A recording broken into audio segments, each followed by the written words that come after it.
리을파 여보, 뭐가 보여? 자유가 보여. 어이? 저게 뭐지? 에? 뭐가 있어? 엄마, 아빠, 저 좀 보세요. 아이고, 야. 엄마! 미래야! 아이고, 우리 딸! 딸아, 아빠가 간다! 당신 수영 못하잖아. 아, 그랬었지! 으아! 엄마, 아빠, 내가 구해줬어요. 저건 아까 내가 봤던 그거? 고맙다, 고마워. 그런데 넌 정체가 뭐니? 대한민국 해양 로봇 그 랩스터. 아이고, 나도 구해줘! 아유, 살았다. 아빠도 하나 만들어보세요. 에? 그럴까? 바다는 무한한 가능성을 가지고 있는 지역입니다. 에너지, 생물, 자원들의 보고입니다. 우리 후손들한테 남겨줘야 되는 그런 보물이라는 생각이 듭니다. 넓고 넓은 바다, 가능성이 잠자고 있는 곳. 새로운 영토를 개척하기 위해 노력하는 그들이 있습니다. 바로 바다를 누비는 해양 로봇 삼총사인데요. 우리 해양과학 기술의 무한 도전. 과연 어디까지 왔을까요? 기발한 실험실과 함께하는 해양 과학 기술 이야기 지금 시작합니다.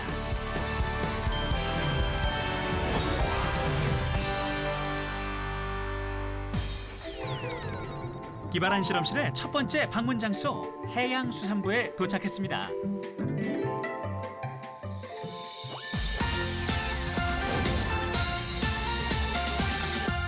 미국 대통령 존 F 케네디가 이런 말을 했습니다. 우리가 바다에 대해 관심을 가지는 이유는 단지 동경의 대상이 아니고 우리의 생존이 달려있기 때문이다. 바다는 아직까지도 많은 것이 베일에 쌓여 있죠. 특히 심해에 숨겨져 있는 비밀이 많다고 하는데요. 사람이 직접 가기 어렵다 보니 무인 로봇의 원격 제어 전자통신 기술이 중요하죠. 그래서 바다는 우주 탐사와 같은 고도의 과학 기술이 필요한 곳입니다. 과학 쪽에는 5,700억 정도의 R&D 예산을 연간 하고 있는데 선진국에 비해서는 낮은 수준이면 저희들이 앞서 나가는 기술도 국제적인 공유를 하는 부분도 있고 기여를 해야 될 부분도 있기 때문에 저희들이 적극적으로 지금 추진하고 있습니다. 미국의 대표적인 무인 잠수정 제이슨입니다. 북대 서양에서 침몰한 타이타닉호를 탐사했다고 하는데요. 이처럼 무인 잠수정은 사람이 갈 수 없는 곳까지 탐사할 수 있고 과학의 발전으로 보다 섬세한 탐사 활동이 가능해졌죠. 해양 과학 기술이 점점 더 중요해지고 있네요. 네, 그렇죠. 미국에 제이슨이 있다면 대한민국에는 해미레가 있습니다. 우리나라는 미국, 일본, 프랑스에 이어 네 번째로 6,000m 심해저 탐사 로봇을 보유한 나라죠. 이곳에서 해미레에 대한 궁금증을 풀어주실 분을 만나볼까요?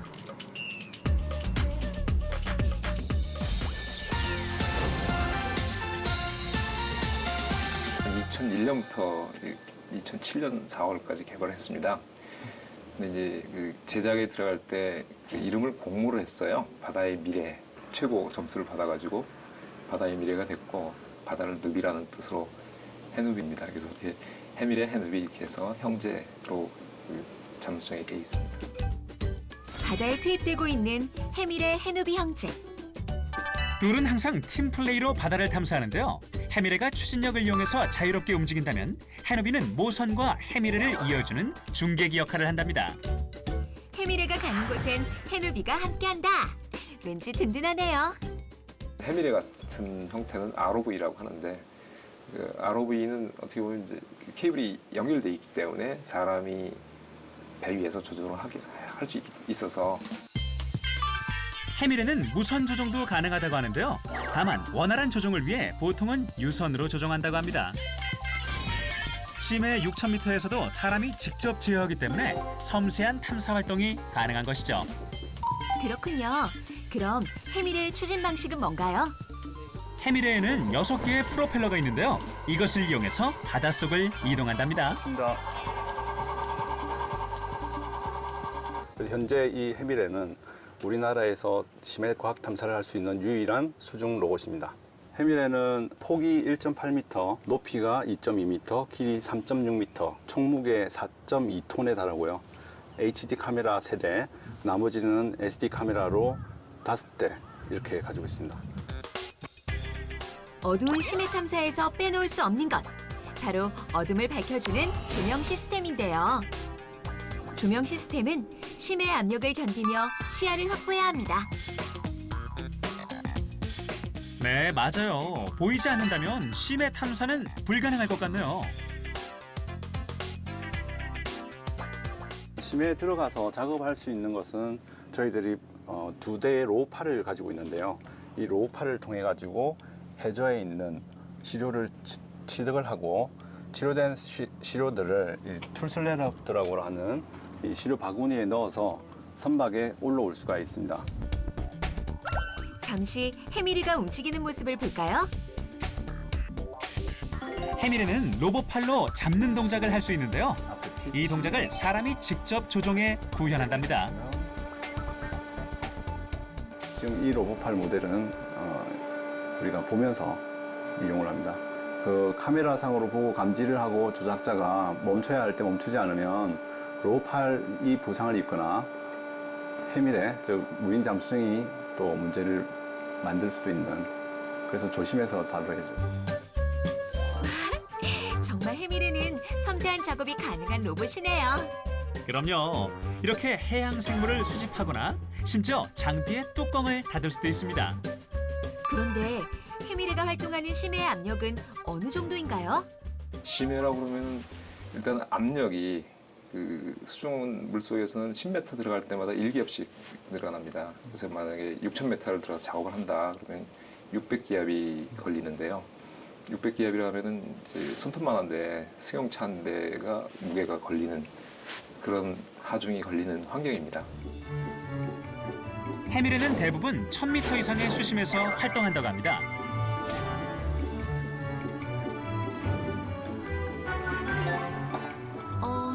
살짝 봐도 전기 전자부품이 많아 보이는데요. 과연 해미레는 어떻게 심해의 압력을 견딜 수 있을까요?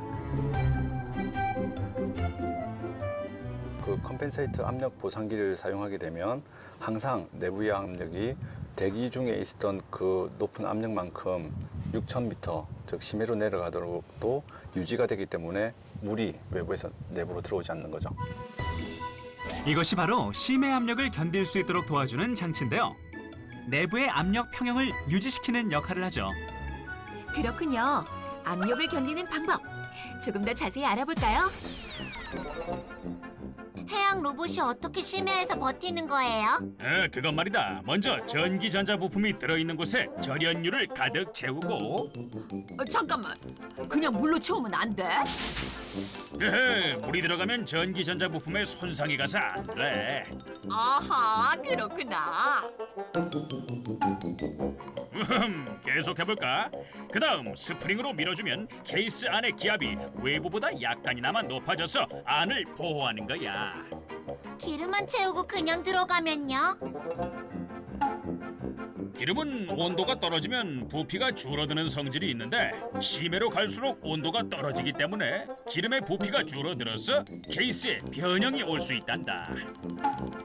그리고 해양 로봇에 손상이 생겼을 때 내부 기압이 조금이라도 높아야 물이 들어오지 못하고 오히려 안에 기름이 밖으로 나가서 전기 전자 부품의 손상을 막을 수가 있지. 이제 이해했어요. 태평양 쪽에 우리나라 광구가 있어요. 그 하와이 동남쪽으로. 그런데 광구가 한 5,000m 됩니다. 그런 쪽에 이제 자원, 광물 자원이나 뭐 생물 연구하시는 분들이 계세요. 그런 분들이 이런 잠수정을 이제 쓰게 되면은 그런 데 나가서 탐사를 할 수 있습니다. 하와이 근처에 위치한 대한민국의 광구. 5,000m 심해에 있는 이 광구는 우리나라 면적의 75%가 넘는 크기라고 하는데요. 무려 5억 6천만 톤의 망강 단계를 매장하고 있어 자원의 보고로 여겨집니다. 이것이 바로 심해에서 수집한 망간 단계입니다. 어떻게 수집했는지 궁금한데요. 망간 단계 채집 로봇을 만나 알아보도록 하겠습니다.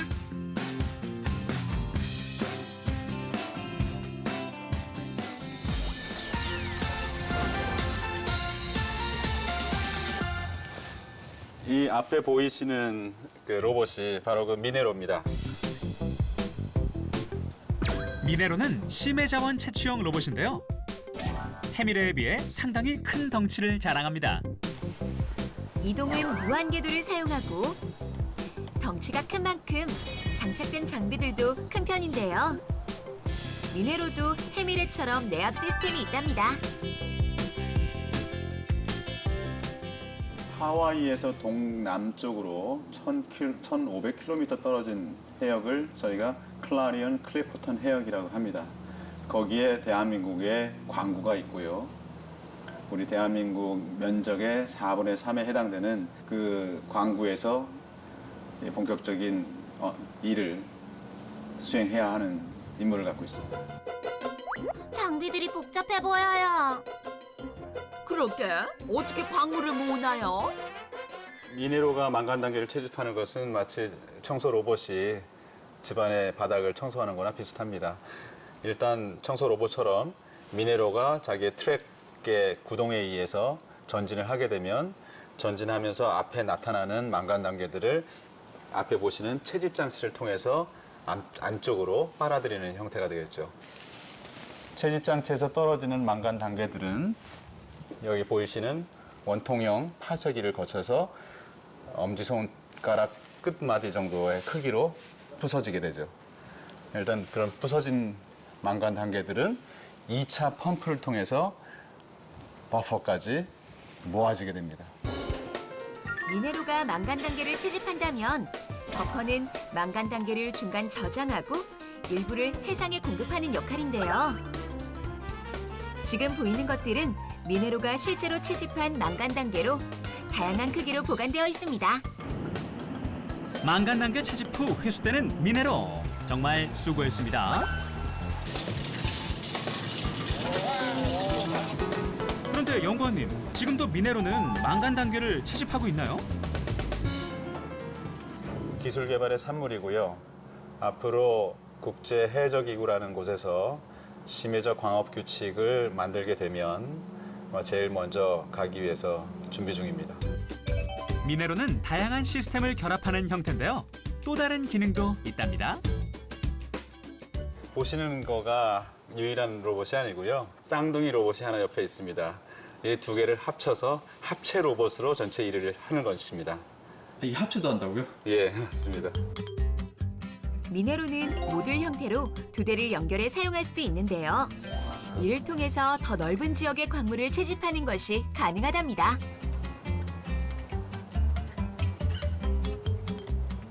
그 기술력을 가졌다는 것 자체가 다양한 기술을 조합해서 새로운 산물을 만들어낼 수 있는 그 역량이 있다는 것을 의미하고요. 타 광물 자원 개발에도 사용될 수 있을 뿐더러 수중 건설 로봇 분야에서도 컨셉이 같게 적용될 수 있습니다. 아빠, 미네로는 어떻게 망간 단계를 채집해요? 망간 단계가 있는 곳에 물을 흡입하는 것과 동시에 망간 단계 위쪽으로 공기를 분사해주면 압력이 낮아지면서 망간 단계가 떠올라 미네로 안으로 빨려 들어간단다. 그 다음엔 테니스공 크기의 망간 단계를 더 작게 부수는 작업을 하고 그 다음 작아진 망간 단계들을 향해 물을 쏘아서 더 안쪽으로 밀어보내 저장하는 것이지. 아, 그렇구나. 그럼 아빠도 작은 걸로 하나 만들면 어때요? 청소용으로요. 그런 건 이미 많이 나와 있단다.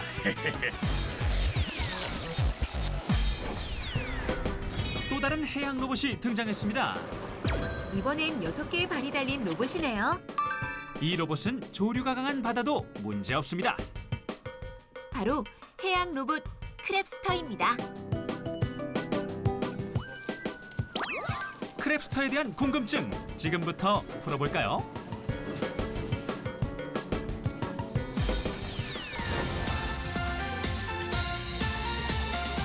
이 장비는 크랩스트라는 수중 로봇인데요.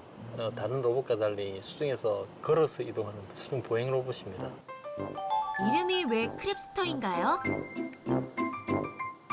크랩과 랍스터가 가지는 특징 중에 강한 물살에 휩쓸리지 않으면서 먹이를 채취하는 작업을 할 수 있는 그런 형태의 행동을 모사해서 우리나라 서해안과 같이 조류가 강한 지역에서도 휩쓸리지 않고 작업을 할 수 있도록 그렇게 설계되었습니다. 정말 크랩과 랍스터를 닮았네요. 그런데 프로펠러 같은 추진 장치는 없나요? 다른 프로펠러와 같은 별도의 추진 장치는 없고요. 해저면에 적지에서 보행으로 이동하기도 하고 또는 떠서 헤엄을 쳐서 다리로 헤엄을 쳐서 이동하기도 합니다. 크랩스터는 깊은 바다보다는 조류가 강한 곳에서 주로 활동하는데요. 6개의 다리로 이동하면서 강한 조류를 견딜 수 있습니다. 앞에 2다리는 각 7개의 관절로, 뒤에 4다리는 각 4개의 관절로 이루어져 있는데요. 걸어갈 때는 초속 0.3m, 헤엄칠 때는 초속 0.4m를 움직이죠. 그런데 혼탁한 서해에서 크랩스터는 어떻게 탐사를 하는 걸까요? 지금 저 위에 있는 장비가 스캐닝 소나라고 해서 기계적으로 360도 회전하면서 빔을 쏘아서 주위의 장애물을 탐지하는 장비인데요. 최대 150m 반경까지 탐지를 할 수가 있습니다. 360도 탐지에 걸리는 시간은 약 20분. 또한 20분 동안 자세를 유지해야 한다고 하는데요. 하지만 해저지도 작성이 가능해서 미리 탐사 계획을 세울 때 큰 역할을 한답니다. 이번엔 초음파 카메라인데요. 실제 촬영 영상을 잠시 볼까요? 이렇게 촬영 대상의 입체적인 분석이 가능하답니다. 다음 장소는 크랩스터 조종실. 수많은 장비와 연구원들의 모습이 보이네요. 여기는 이제 크랩스트를 조종하는 곳입니다. 그래서 크랩스트에서 제공되는 모든 정보를 이 화면에 디스플레이하고요. 또 원하는 방향으로 크랩스트를 조종하도록 명령을 내리는 곳입니다. 연구원들의 숫자가 꽤 되는데요. 이렇게 많은 연구원들이 필요한 이유는 무엇인가요? 크랩스터 자체도 첨단 장비이기도 하지만 크랩스터에 장착되는 모든 장비들이 첨단 장비여서 또 바다에서 하는 일이 항상 예기치 못했던 상황이 발생을 하기 때문에 그럴 때 즉각적으로 대응하기 위해서는 각 전문가들이 같이 참여해서 작업을 해야 됩니다. 사람의 늑골 구조 형태로 프레임을 제작한 크랩스터. 가벼운 무게로도 강한 내구력을 갖도록 설계했다고 합니다. 그 CR6000은 2014년부터 제작을 시작해서 지금 이제 2016년 이제 거의 마무리 단계에 있고요. 올해 연말에는 바다에 나가서 테스트를 할 예정입니다. 현재 개발 중인 후속 크랩스터는 심해 6,000m 탐사를 목표로 여러 가지 성능을 개선 중이라고 하는데요. CR200이나 CR6000은 사실은 이제 하나의 크랩스터 플랫폼이라고 보시면 되겠습니다. 유물 탐사에 최적화된 유물 탐사 전용의 크랩스터가 필요하다고 하면 지금 현재 있는 크랩스터의 기능 중에서 필요 없는 부분을 빼내고 필요한 부분을 추가를 해서 유물 탐사에 최적화된 크랩스터를 만들 수 있겠죠. 미네로가 만약에 이 합체 로봇이라고 하면 크랩스터는 일종의 변신 로봇이 될 수 있는 거죠.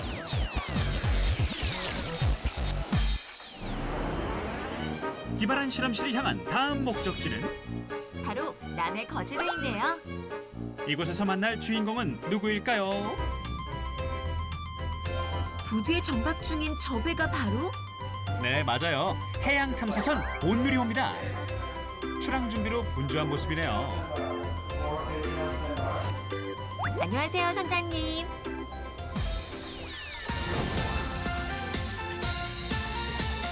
저희가 이제 해양에 관련돼 있는 모든 저기 해양 생물, 해양 물리, 해양 지질, 또 해양 화학 여러 가지 이제 탐사를 하는데 그런 역할을 하고 있죠. 온누리호에는 과학 장비가 많이 실려 있는데요. 지금은 어떤 작업 중인가요? 지금 출항하기 전에 이 멀티빔 장비의 정상 동작 상태를 점검하고 있습니다.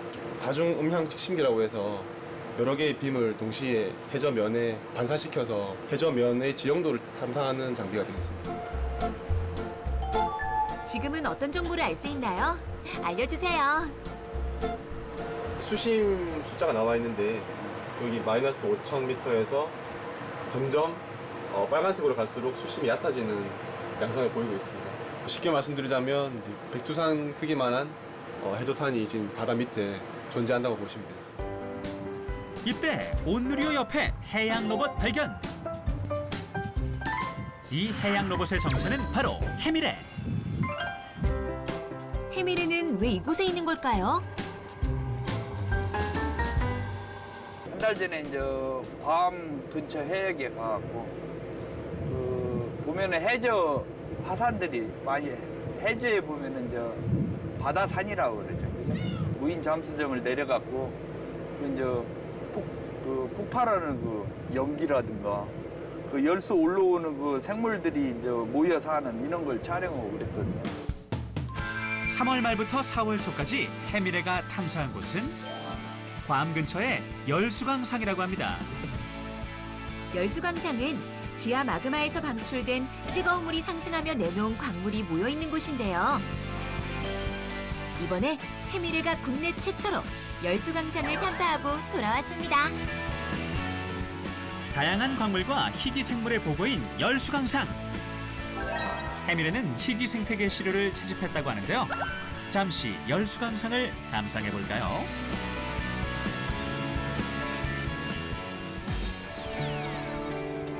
거제도의 다른 곳을 찾아가 봤는데요.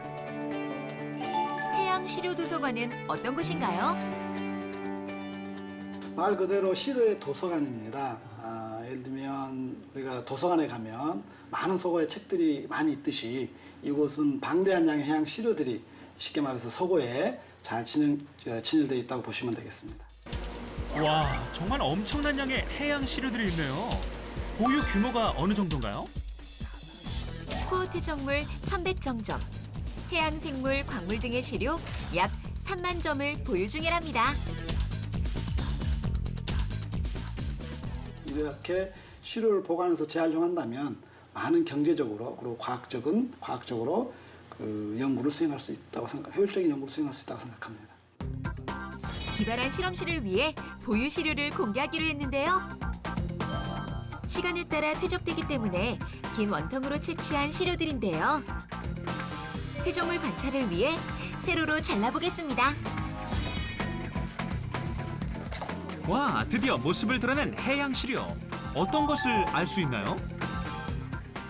이 시료는 주로 이제 수심이 낮은 연안에서 채취된 퇴적물이어서 상당히 많은 유기물을 포함하고 있기 때문에 색깔이 좀 검정 색깔의 그레이 색깔을 띠고 있고요. 이게 퇴적물이 얼마나 가라앉는 동안에 유기물이 산화가 되느냐 안 되느냐 정도에 따라서 퇴적물 색깔이 크게 변화합니다. 세계 각지에서 모인 시료들은 저마다 많은 정보를 담고 있는데요. 결국은 이러한 자료들은 해양 환경의 변화나 그 당시의 기후의 변화를 지시할 수 있는 중요한 하나의 지시자가 될 수 있습니다. 해양 시료는 쉽게 얻을 수 없는 연구 자료인데요. 해양 시료 도서관을 통해 보다 쉽게 연구할 수 있답니다. 또 다른 연구자를 기다리며 해양 시료가 잠에들 때 온누리호는 새로운 항해를 준비하고 있습니다. 플로에드, 하포에드. 새로운 항해는 항상 아쉬움과 설렘이 공존하는데요. 또 다른 연구를 위해 온누리호는 출발합니다.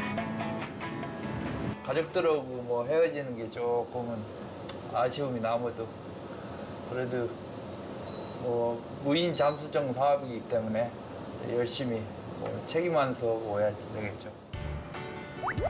무사히 다녀왔으면 좋겠네. 그러게 이제 우리도 집으로 돌아갈까?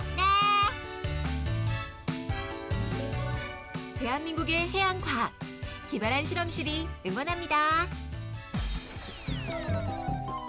야, 드디어 개발 완료! 너의 이름은 해양 로봇 랍스터다! 돈이 없어서 작게 만들었지만 크기가 중요한 게 아니지. 진짜 새우들 사이에서 실험을 해볼까나? 전화 왔네. 예, 여보세요. 지금? 알았어. 금방 갈게. 몇 시간 후 뭐라? 여기 있던 새우랑 랍스터 어디 갔지? 여보, 내가 자기 주려고 랍스터랑 새우랑 쪘어. 먹자. 아이 뭐라고? 아이고 이 바다도 못 가보고 이렇게 미안하다 로봇 랍스터야. 아니 난 그게 로봇인지 몰랐지. 어머나 미안해. 랍스터 먹고 싶었는데